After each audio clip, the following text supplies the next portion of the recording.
அப்போஸ்தலர் அதிகாரம் 1. தெயோப்பிலுவே, இயேசுவானவர் தாம் தெரிந்து கொண்ட அப்போஸ்தலருக்கு பரிசுத்த ஆவியினாலே கட்டளையிட்ட பின்பு அவர் எடுத்துக்கொள்ளப்பட்ட நாள் வரைக்கும் செய்யவும் உபதேசிக்கவும் தொடங்கின எல்லாவற்றையும் குறித்து முதலாம் பிரபந்தத்தை உண்டு பண்ணினேன். அவர் பாடுபட்ட பின்பு 40 நாளளவும் அப்போஸ்தலருக்கு தரிசனமாகி தேவனுடைய ராஜ்யத்துக்குரியவைகளை அவர்களுடனே பேசி அநேகம் தெளிவான திருஷ்டாந்தங்களினாலே அவர்களுக்கு தம்மை உயிரோடிருக்கிறவராக காண்பித்தார். அன்றியும் அவர் அவர்களுடனே கூடி வந்திருக்கும் போது அவர்களை நோக்கி, யோவான் ஜலத்தினாலே ஞானஸ்நானம் கொடுத்தான், நீங்கள் சில நாளுக்குள்ளே பரிசுத்த ஆவியினாலே ஞானஸ்நானம் பெறுவீர்கள். ஆகையால் நீங்கள் எருசலேமை விட்டு போகாமல் என்னிடத்தில் கேள்விப்பட்ட பிதாவின் வாக்குத்தத்தம் நிறைவேற காத்திருங்கள் என்று கட்டளையிட்டார். அப்பொழுது கூடி வந்திருந்தவர்கள் அவரை நோக்கி, ஆண்டவரே, இக்காலத்திலா ராஜ்யத்தை இஸ்ரவேலுக்கு திரும்ப கொடுப்பீர் என்று கேட்டார்கள். அதற்கு அவர், பிதாவானவர் தம்முடைய ஆதீனத்திலே வைத்திருக்கிற காலங்களையும் வேலைகளையும் அறிகிறது உங்களுக்கு அடுத்ததல்ல. பரிசுத்த ஆவி உங்களிடத்தில் வரும்போது நீங்கள் பலனடைந்து எருசலேமிலும் யூதேயா முழுவதிலும் சமாரியாவிலும் பூமியின் கடைசி பரியந்தமும் எனக்கு சாட்சிகளாயிருப்பீர்கள் என்றார். இவைகளை அவர் சொன்ன பின்பு அவர்கள் பார்த்து கொண்டிருக்கையில் உயர எடுத்து கொள்ளப்பட்டார். அவர்கள் கண்களுக்கு மறைவாக ஒரு மேகம் அவரை எடுத்துக்கொண்டது. அவர் போகிற போது அவர்கள் வானத்தை அண்ணாந்து பார்த்து கொண்டிருக்கையில், இதோ வெண்மையான வஸ்திரம் தரித்தவர்கள் 2 பேர் அவர்கள் அருகே நின்று, கலிலேயராகிய மனுஷரே, நீங்கள் ஏன் வானத்தை அண்ணாந்து பார்த்து நிற்கிறீர்கள்? உங்களிடத்து நின்று வானத்துக்கு எடுத்துக்கொள்ளப்பட்ட இந்த இயேசுவானவர் எப்படி உங்கள் கண்களுக்கு முன்பாக வானத்துக்கு எழுந்தருளி போனாரோ அப்படியே மறுபடியும் வருவார் என்றார்கள். அப்பொழுது அவர்கள் எருசலேமுக்கு சமீபமாய் ஒரு ஓய்வு நாள் பிரயாண தூரத்தில் இருக்கிற ஒலிவமலை எண்ணப்பட்ட மலையிலிருந்து எருசலேமுக்கு திரும்பி போனார்கள். அவர்கள் அங்கே வந்தபோது மேல் வீட்டில் ஏறினார்கள்.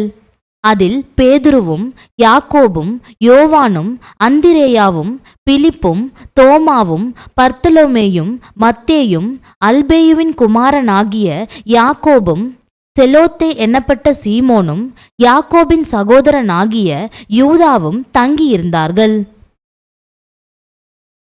அங்கே இவர்கள் எல்லாரும் ஸ்திரீகளோடும் இயேசுவின் தாயாகிய மரியாளோடும் அவருடைய சகோதரரோடும் கூட ஒருமனப்பட்டு ஜெபத்திலும் வேண்டுதலிலும் தரித்திருந்தார்கள். அந்நாட்களிலே சீஷர்களில் ஏறக்குறைய 120 பேர் கூடியிருந்த போது அவர்கள் நடுவிலே பேதுரு எழுந்து நின்று, சகோதரரே, இயேசுவை பிடித்தவர்களுக்கு வழிகாட்டின யூதாசை குறித்து பரிசுத்த ஆவி தாவீதின் வாக்கினால் முன் சொன்ன வேத வாக்கியம் நிறைவேற வேண்டியதாயிருந்தது. அவன் எங்களில் ஒருவனாக எண்ணப்பட்டு இந்த ஊழியத்திலே பங்கு பெற்றவனாயிருந்தான்.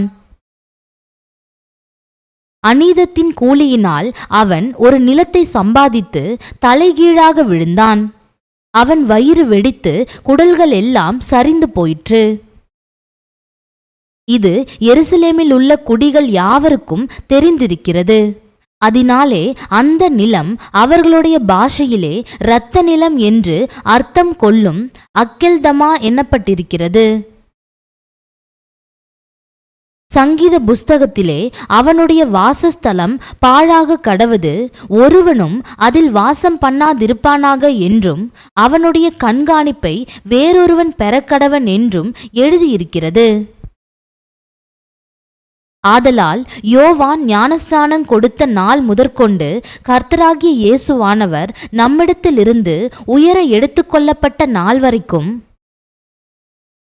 அவர் நம்மிடத்தில் சஞ்சரித்திருந்த காலங்களில் எல்லாம் எங்களுடனே கூட இருந்த மனுஷர்களில் ஒருவன் அவர் உயிரோடெழுந்ததை குறித்து எங்களுடனே கூட சாட்சியாக ஏற்படுத்தப்பட வேண்டும் என்றான். அப்பொழுது அவர்கள் யுஸ்து என்னும் மறுநாமமுள்ள பர்சபா என்னப்பட்ட யோசேப்பும் மத்தியாவும் ஆகிய இவ்விரண்டு பேரையும் நிறுத்தி, எல்லாருடைய இருதயங்களையும் அறிந்திருக்கிற கர்த்தாவே, யூதாஸ் என்பவன் தனக்குரிய இடத்துக்கு போகும்படி இழந்து போன இந்த ஊழியத்திலும் இந்த அப்போஸ்தல பட்டத்திலும் பங்கு பெறுவதற்காக இவ்விரண்டு பேரில் தேவரீர் தெரிந்து கொண்டவனை எங்களுக்கு காண்பித்தருளும் என்று ஜெபம் பண்ணி பின்பு அவர்களை குறித்து சீட்டு போட்டார்கள். சீட்டு மத்தியாவின் பேருக்கு விழுந்தது. அப்பொழுது அவன் 11 அப்போஸ்தலருடனே சேர்த்து கொள்ளப்பட்டான். அதிகாரம் 2. பெந்தகொஸ்தே என்னும் நாள் வந்தபோது அவர்கள் எல்லாரும் ஒருமனப்பட்டு ஓரிடத்திலே வந்திருந்தார்கள். அப்பொழுது பலத்த காற்று அடிக்கிற முழக்கம் போல வானத்திலிருந்து சடுதியாய் ஒரு முழக்கம் உண்டாகி அவர்கள் உட்கார்ந்திருந்த வீடு முழுவதையும் நிரப்பிற்று.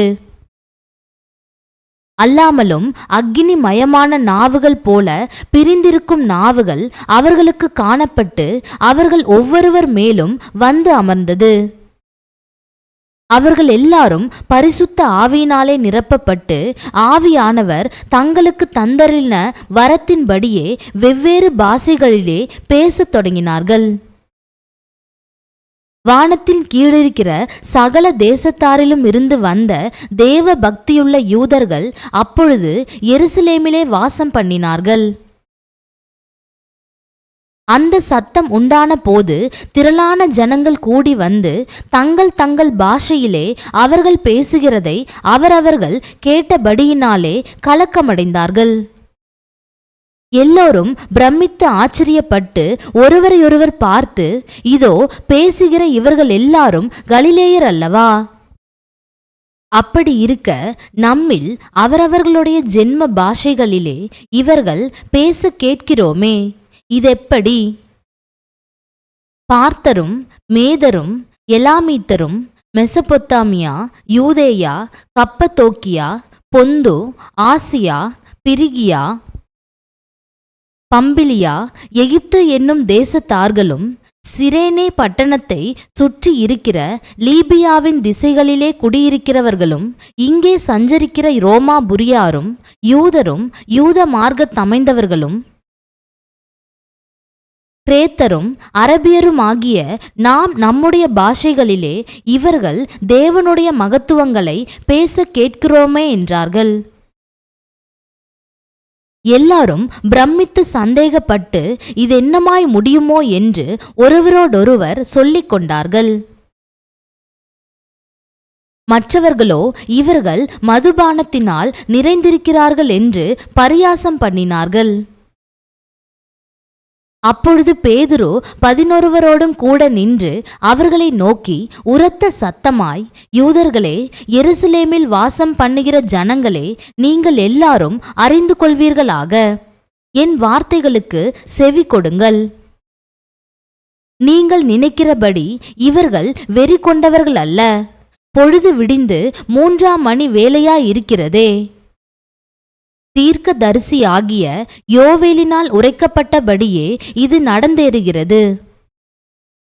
கடைசி நாட்களில் நான் மாம்சமான யாவர் மேலும் என் ஆவியை ஊற்றுவேன். அப்பொழுது உங்கள் குமாரரும் உங்கள் குமாரத்திகளும் தீர்க்க தரிசனம் சொல்லுவார்கள். உங்கள் வாலிபர் தரிசனங்களை அடைவார்கள். உங்கள் மூப்பர் சொப்பனங்களை காண்பார்கள். என்னுடைய ஊழியக்காரர் மேலும் என்னுடைய ஊழியக்காரிகள் மேலும் அந்நாட்களில் என் ஆவியை ஊற்றுவேன். அப்பொழுது அவர்கள் தீர்க்க தரிசனம் சொல்லுவார்கள். அல்லாமலும் உயர வானத்திலே அற்புதங்களையும் தாழ பூமியிலே இரத்தம், அக்கினி, புகை காடாகிய அதிசயங்களையும் காட்டுவேன். கர்த்தருடைய பெரிதும் பிரகாசமுமான நாள் வரும் முன்னே சூரியன் இருளாகவும் சந்திரன் இரத்தமாகவும் மாறும். அப்பொழுது கர்த்தருடைய நாமத்தை தொழுது கொள்ளுகிறவன் எவனோ அவன் இரட்சிக்கப்படுவான் என்று தேவன் உரைத்திருக்கிறார்.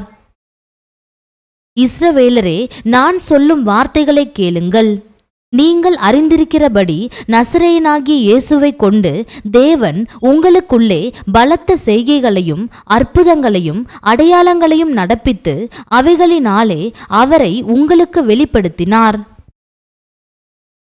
அப்படி இருந்தும் தேவன் நிர்ணயித்திருந்த ஆலோசனையின்படியேயும் அவருடைய முன்னறிவின்படியேயும் ஒப்புக்கொடுக்கப்பட்ட அந்த இயேசுவை நீங்கள் பிடித்து அக்கிரமக்காரருடைய கைகளினாலே சிலுவையில் ஆணியடித்து கொலை செய்தீர்கள். தேவன் அவருடைய மரண உபாதிகளின் கட்டை அவிழ்த்து அவரை எழுப்பினார். அவர் மரணத்தினால் கட்டப்பட்டிருக்க கூடாதிருந்தது. அவரை குறித்து தாவீது, கர்த்தரை எப்பொழுதும் எனக்கு முன்பாக நிறுத்தி நோக்கிக் கொண்டிருக்கிறேன்.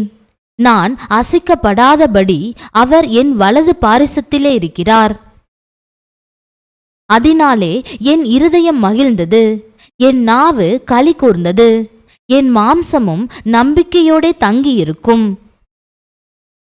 என் ஆத்துமாவை பாதாளத்தில் விடீர், உம்முடைய பரிசுத்தர் அழிவை காண ஒட்டீர். ஜீவ மார்க்கங்களை எனக்கு தெரியப்படுத்தினீர். உம்முடைய சந்நிதானத்திலே என்னை சந்தோஷத்தினால் நிரப்புவீர் என்று சொல்லுகிறான். சகோதரரே, கோத்திர தலைவனாகிய தாவீதை குறித்து நான் உங்களுடனே தைரியமாய் பேசுகிறதற்கு இடம் கொடுங்கள். அவன் மரணம் அடைந்து அடக்கம் பண்ணப்பட்டான். அவனுடைய கல்லறை இந்நாள் வரைக்கும் நம்மிடத்தில் இருக்கிறது. அவன் தீர்க்கதரிசியாயிருந்து உன் சிங்காசனத்தில் வீற்றிருக்க மாம்சத்தின்படி உன் சந்ததியிலே கிறிஸ்துவை எழும்ப பண்ணுவேன் என்று தேவன் தனக்கு சத்தியம் பண்ணினதை அறிந்தபடியால் அவன் கிறிஸ்துவினுடைய ஆத்துமா பாதாளத்திலே விடப்படுவதில்லை என்றும் அவருடைய மாம்சம் அழிவை காண்பதில்லை என்றும் முன்னறிந்து அவர் உயிர்த்தெழுதலை குறித்து இப்படி சொன்னான். இந்த இயேசுவை தேவன் எழுப்பினார். இதற்கு நாங்கள் எல்லாரும் சாட்சிகளாயிருக்கிறோம். அவர் தேவனுடைய வலது கரத்தினாலே உயர்த்தப்பட்டு பிதா அருளிய வாக்குத்தத்தத்தின்படி பரிசுத்த ஆவியை பெற்று நீங்கள் இப்பொழுது காண்கிறதும் கேட்கிறதுமாகிய இதை பொழுந்தருளினார். தாவீது பரலோகத்திற்கு எழுந்து போகவில்லையே, நான் உம்முடைய சத்துருக்களை உமக்கு பாதப்படியாக்கி போடும் வரைக்கும் நீர் என் வலது பாரிசத்தில் உட்காரும் என்று கர்த்தர் என் ஆண்டவருடனே சொன்னார் என்று அவனே சொல்லியிருக்கிறான். ஆகையினால் நீங்கள் சிலுவையில் அறைந்த இந்த இயேசுவையே தேவன் ஆண்டவரும் கிறிஸ்துவும் ஆக்கினார் என்று இஸ்ரவேல் குடும்பத்தார் யாவரும் நிச்சயமாய் அறியக்கடவர்கள் என்றான். இதை அவர்கள் கேட்டபொழுது இருதயத்திலே குத்தப்பட்டவர்களாகி பேதுருவையும் மற்ற அப்போஸ்தலரையும் பார்த்து, சகோதரரே, நாங்கள் என்ன செய்ய வேண்டும் என்றார்கள். பேதுரு அவர்களை நோக்கி, நீங்கள் மனந்திரும்பி ஒவ்வொருவரும் பாவ மன்னிப்புக்கென்று இயேசு கிறிஸ்துவின் நாமத்தினாலே ஞானஸ்நானம் பெற்றுக்கொள்ளுங்கள். அப்பொழுது பரிசுத்த ஆவியின் வரத்தை பெறுவீர்கள். வாக்குத்தத்தமானது உங்களுக்கும் உங்கள் பிள்ளைகளுக்கும் நம்முடைய தேவனாகிய கர்த்தர் வரவழைக்கும் தூரத்தில் உள்ள யாவருக்கும் உண்டாயிருக்கிறது என்று சொல்லி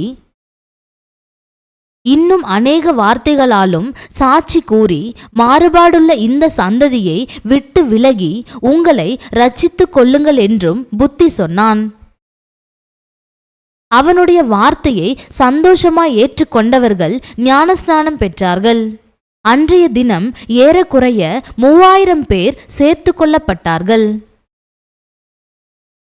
அவர்கள் அப்போஸ்தலருடைய உபதேசத்திலும் அந்யோன்யத்திலும் அப்பம் பிட்குதலிலும் ஜெபம் பண்ணுதலிலும் உறுதியாய் தரித்திருந்தார்கள்.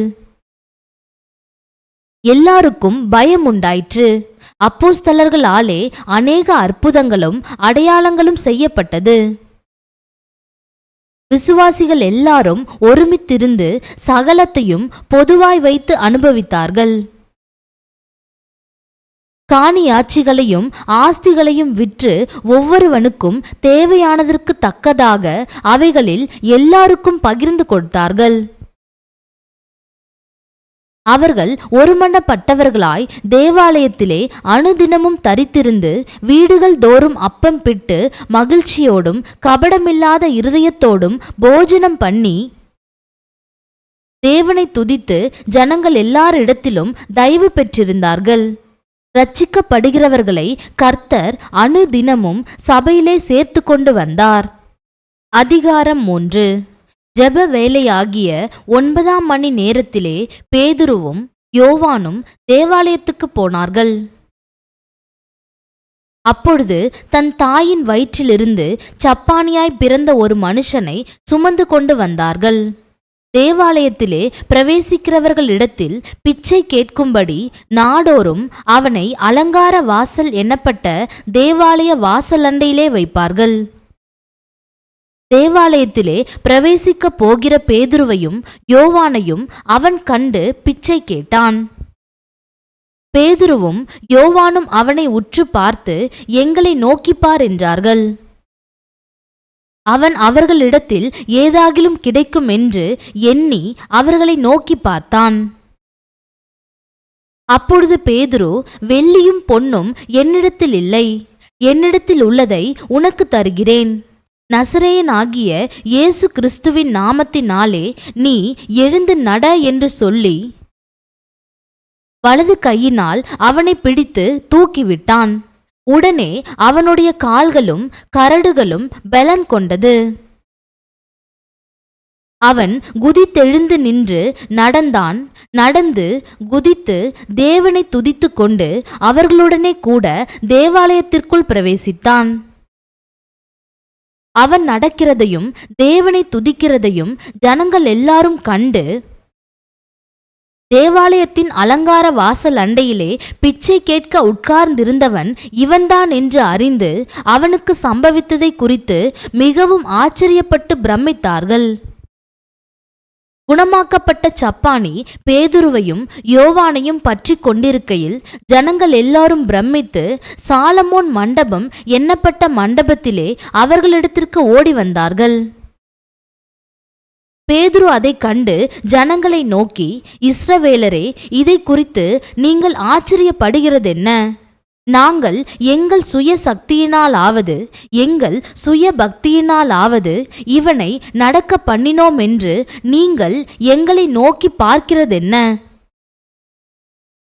ஆபிரகாம், ஈசாக்கு, யாக்கோபு என்பவர்களுடைய தேவனாகிய நம்முடைய பிதாக்களின் தேவன் தம்முடைய பிள்ளையாகிய இயேசுவை மகிமைப்படுத்தினார். அவரை நீங்கள் ஒப்பு கொடுத்தீர்கள். பிலாத்து அவரை விடுதலையாக்க தீர்மானித்த போது அவனுக்கு முன்பாக அவரை மறுதலித்தீர்கள். பரிசுத்தமும் நீதியும் உள்ளவரை நீங்கள் மறுதலித்து கொலை பாதகனை உங்களுக்காக விடுதலை பண்ண வேண்டும் என்று கேட்டு ஜீவாதிபதியை கொலை செய்தீர்கள். அவரை தேவன் மரித்தோரிலிருந்து எழுப்பினார். அதற்கு நாங்கள் சாட்சிகளாயிருக்கிறோம்.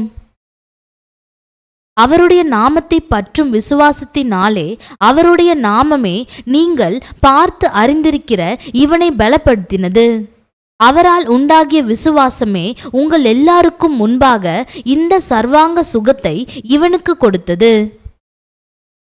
சகோதரரே, நீங்களும் உங்கள் அதிகாரிகளும் அறியாமையினாலே இதை செய்தீர்கள் என்று அறிந்திருக்கிறேன். கிறிஸ்து பாடுபட வேண்டுமென்று தேவன் தம்முடைய தீர்க்கதரிசிகள் எல்லாருடைய வாக்கினாலும் முன் அறிவித்தவைகளை இவ்விதமாய் நிறைவேற்றினார். ஆனபடியினாலே கர்த்தருடைய சந்நிதானத்திலிருந்து இளைப்பாறுதலின் காலங்கள் வரும்படிக்கும் முன்னே குறிக்கப்பட்ட இயேசு கிறிஸ்துவை அவர் உங்களிடத்தில் அனுப்பும்படிக்கும் உங்கள் பாவங்கள் நிவர்த்தி செய்யப்படும் பொருட்டு நீங்கள் மனந்திரும்பி குணப்படுங்கள். உலகத் தோற்றம் முதல் தேவன் தம்முடைய பரிசுத்த தீர்க்கதரிசிகள் எல்லாருடைய வாக்கினாலும் உரைத்தவைகள் எல்லாம் நிறைவேறி தீரும் காலங்கள் வருமளவும் பரலோகம் அவரை ஏற்றுக்கொள்ள வேண்டும்.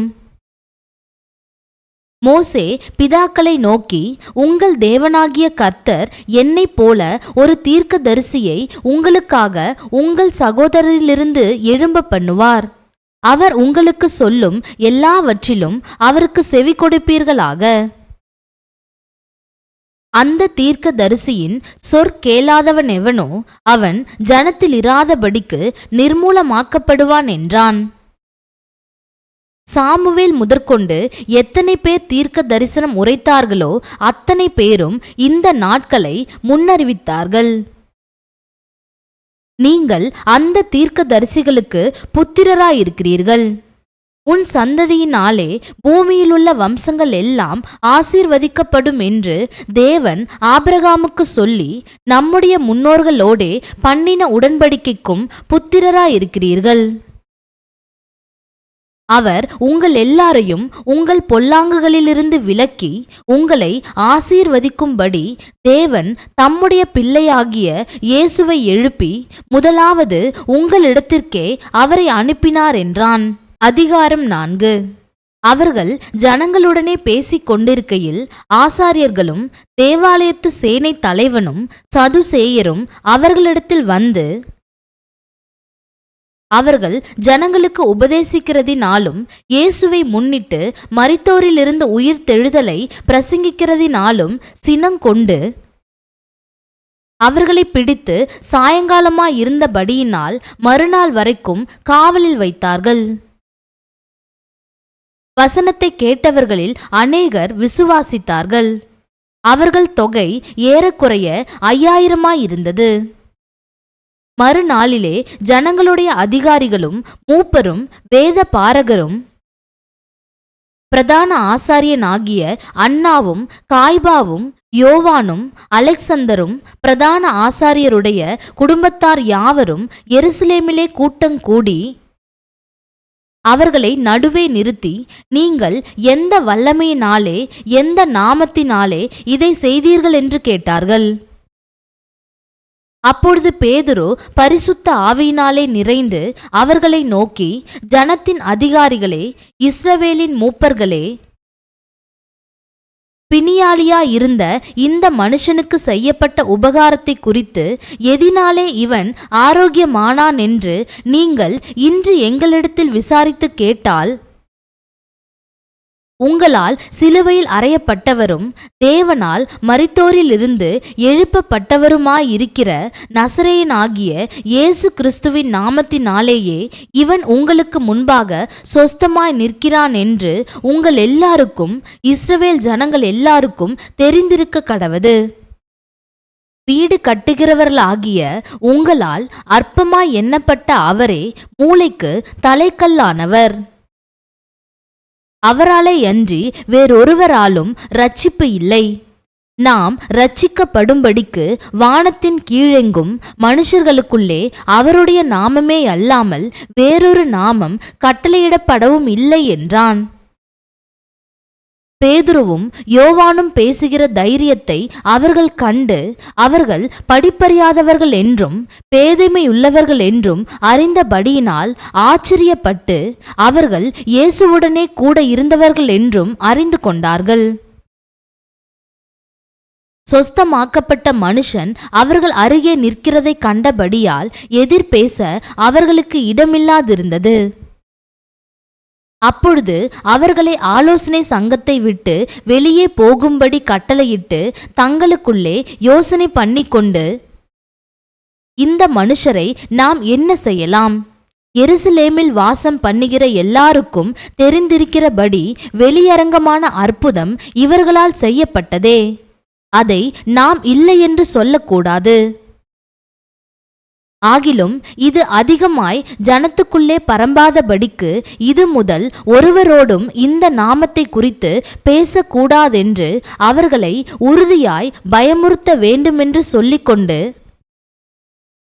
அவர்களை அழைத்து இயேசுவின் நாமத்தை குறித்து எவ்வளவும் பேசவும் போதிக்கவும் கூடாதென்று அவர்களுக்கு கட்டளையிட்டார்கள். பேதுருவும் யோவானும் அவர்களுக்கு பிரதியுத்தரமாக, தேவனுக்கு செவி கொடுக்கிறதை பார்க்கிலும் உங்களுக்கு செவி கொடுக்கிறது தேவனுக்கு முன்பாக நியாயமாயிருக்குமோ என்று நீங்களே நிதானித்து பாருங்கள். நாங்கள் கண்டவைகளையும் கேட்டவைகளையும் பேசாமல் இருக்கக்கூடாதே என்றார்கள். நடந்த சங்கதிகளை குறித்து எல்லாரும் தேவனை மகிமைப்படுத்தினபடியால் ஜனங்களுக்கு பயந்து அவர்களை தண்டிக்க வகையொன்றும் காணாமல் அவர்களை பயமுறுத்தி விட்டுவிட்டார்கள். அற்புதமாய் சொஸ்தமாக்கப்பட்ட மனுஷன் 40 வயதுக்கு மேற்பட்டவனாயிருந்தான். அவர்கள் விடுதலையாக்கப்பட்ட பின்பு தங்களை சேர்ந்தவர்களிடத்தில் வந்து பிரதான ஆசாரியர்களும் மூப்பர்களும் தங்களுக்கு சொன்ன யாவையும் அறிவித்தார்கள். அவர்கள் அதை கேட்டு ஒருமனப்பட்டு தேவனை நோக்கி சத்தமிட்டு, கர்த்தாவே, நீர் வானத்தையும் பூமியையும் சமுத்திரத்தையும் அவைகளிலுள்ள யாவற்றையும் உண்டாக்கின தேவனாயிருக்கிறீர். புறஜாதிகள் கொந்தளித்து ஜனங்கள் விருதா காரியங்களை சிந்திப்பானேன் என்றும், கர்த்தருக்கு விரோதமாகவும் அவருடைய கிறிஸ்துவுக்கு விரோதமாகவும் பூமியின் ராஜாக்கள் எழும்பி நின்று அதிகாரிகள் ஏகமாய் கூட்டம் கூடினார்கள் என்றும் தேவரீர் உம்முடைய தாசனாகிய தாவீதின் வாக்கினால் உரைத்தீரே. அந்தப்படி உம்முடைய கரமும் உம்முடைய ஆலோசனையும் முன் குறித்தவைகள் யாவையும் செய்யும்படி ஏரோதும் பொந்தியு பிலாத்தும் புறஜாதிகளோடும் இஸ்ரவேல் ஜனங்களோடும் கூட நீர் அபிஷேகம் பண்ணின உம்முடைய பரிசுத்த பிள்ளையாகிய இயேசுவுக்கு விரோதமாய் மெய்யாகவே கூட்டம் கூடினார்கள். இப்பொழுதும் கர்த்தாவே, அவர்கள் பயமுறுத்தல்களை தேவரீர் கவனித்து உம்முடைய பரிசுத்த பிள்ளையாகிய இயேசுவின் நாமத்தினாலே அடையாளங்களும் அற்புதங்களும் நடக்கும்படி செய்து பிணியாளிகளை குணமாக்கும்படி உம்முடைய கரத்தை நீட்டி உம்முடைய ஊழியக்காரர் உம்முடைய வசனத்தை முழு தைரியத்தோடும் சொல்லும்படி அவர்களுக்கு அனுகிரகம் செய்தருளும் என்றார்கள். அவர்கள் ஜெபம் பண்ணின போது அவர்கள் கூடியிருந்த இடம் அசைந்தது. அவர்கள் எல்லாரும் பரிசுத்த ஆவியினால் நிரப்பப்பட்டு தேவ வசனத்தை தைரியமாய் சொன்னார்கள். விசுவாசிகளாகிய திரளான கூட்டத்தார் ஒரே இருதயமும் ஒரே மனமும் உள்ளவர்களாயிருந்தார்கள். ஒருவனாகிலும் தனக்குள்ளவைகளில் ஒன்றையும் தன்னுடையதென்று சொல்லவில்லை. சகலமும் அவர்களுக்கு பொதுவாயிருந்தது. கர்த்தராகிய இயேசுவின் உயிர்த்தெழுதலை குறித்து அப்போஸ்தலர்கள் மிகுந்த பலமாய் சாட்சி கொடுத்தார்கள். அவர்கள் எல்லார் மேலும் பூரண கிருபை உண்டாயிருந்தது. நிலங்களையும் வீடுகளையும் உடையவர்கள் அவைகளை விற்று விற்கப்பட்டவைகளின் கிரயத்தை கொண்டு வந்து அப்போஸ்தலருடைய பாதத்திலே வைத்தார்கள். அவனவனுக்கு தேவையானதற்கு தக்கதாய் பகிர்ந்து கொடுக்கப்பட்டது. அவர்களில் ஒருவனுக்கும் ஒன்றும் குறைவாயிருந்ததில்லை. சீப்புரு தீவானும் லேவியனும் அப்போஸ்தலராலே ஆறுதலின் மகன் என்று அர்த்தங்கொள்ளும் பர்னபா என்னும் மறுபேர் பெற்றவனுமாகிய யோசே என்பவன் தனக்கு உண்டாயிருந்த நிலத்தை விற்று அதன் கிரயத்தை கொண்டு வந்து அப்போஸ்தலருடைய பாதத்திலே வைத்தான். அதிகாரம் 5. அனனியா என்னும் பேருள்ள ஒருவனும் அவனுடைய மனைவியாகிய சப்பீராலும் தங்கள் காணியாட்சியை விற்றார்கள். தன் மனைவி அறிய அவன் கிரயத்திலே ஒரு பங்கை வஞ்சித்து வைத்து ஒரு பங்கை கொண்டு வந்து அப்போஸ்தலருடைய பாதத்திலே வைத்தான். பேதுரு அவனை நோக்கி, அனனியாவே, நிலத்தின் கிரயத்தில் ஒரு பங்கை வஞ்சித்து வைத்து பரிசுத்த ஆவியினிடத்தில் பொய் சொல்லும்படி சாத்தான் உன் இருதயத்தை நிரப்பினதென்ன? அதை விற்கும் முன்னே அது உன்னுடையதா இருக்கவில்லையோ? அதை விற்ற பின்பும் அதன் கிரயம் உன் வசத்தில் இருக்கவில்லையோ? நீ உன் இருதயத்திலே இப்படிப்பட்ட எண்ணம் கொண்டதென்ன? நீ மனுஷரிடத்தில் அல்ல, தேவனிடத்தில் பொய் சொன்னாய் என்றான். அனனியா இந்த வார்த்தைகளை கேட்கவே விழுந்து ஜீவனை விட்டான். இவைகளை கேள்விப்பட்ட யாவருக்கும் மிகுந்த பயம் உண்டாயிற்று. வாலிபர் எழுந்து அவனை சீலையில் சுற்றி வெளியே எடுத்து கொண்டு போய் அடக்கம் பண்ணினார்கள்.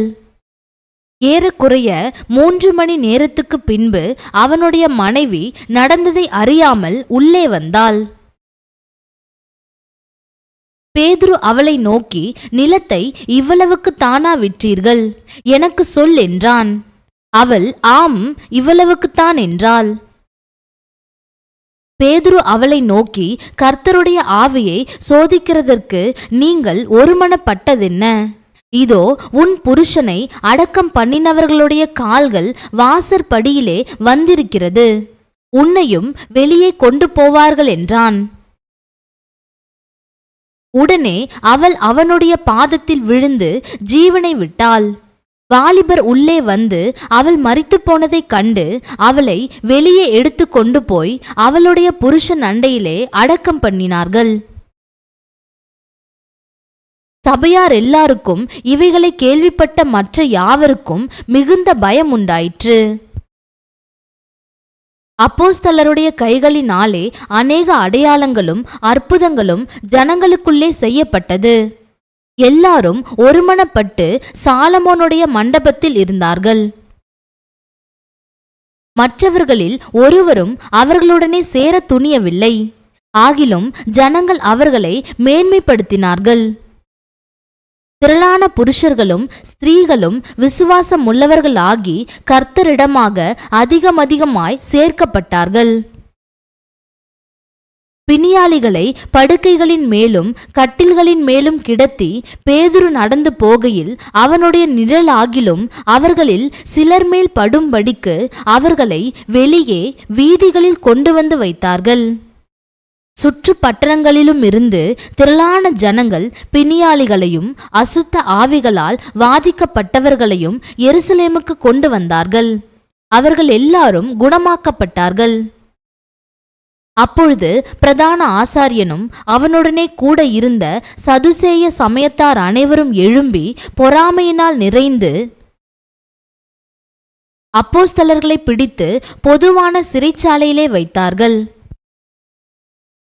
கர்த்தருடைய தூதன் ராத்திரியிலே சிறைச்சாலையின் கதவுகளை திறந்து அவர்களை வெளியே கொண்டு வந்து, நீங்கள் போய் தேவாலயத்திலே நின்று இந்த ஜீவ வார்த்தைகள் எல்லாவற்றையும் ஜனங்களுக்கு சொல்லுங்கள் என்றான். அவர்கள் அதை கேட்டு அதிகாலமே தேவாலயத்தில் பிரவேசித்து போதகம் பண்ணினார்கள். பிரதான ஆசாரியனும் அவனுடனே கூட இருந்தவர்களும் வந்து ஆலோசனை சங்கத்தாரையும் இஸ்ரவேல் புத்திரரின் மூப்பர் எல்லாரையும் வரவழைத்து அப்போஸ்தலர்களை கொண்டு வரும்படி சிறைச்சாலைக்கு சேவகரை அனுப்பினார்கள். சேவகர் போய் சிறைச்சாலையிலே அவர்களை காணாமல் திரும்பி வந்து, சிறைச்சாலை மிகுந்த பத்திரமாய் பூட்டப்பட்டிருக்கவும் காவற்காரர் வெளியே கதவுகளுக்கு முன் நிற்கவும் கண்டோம். திறந்த பொழுதோ உள்ளே ஒருவரையும் காணோம் என்று அறிவித்தார்கள்.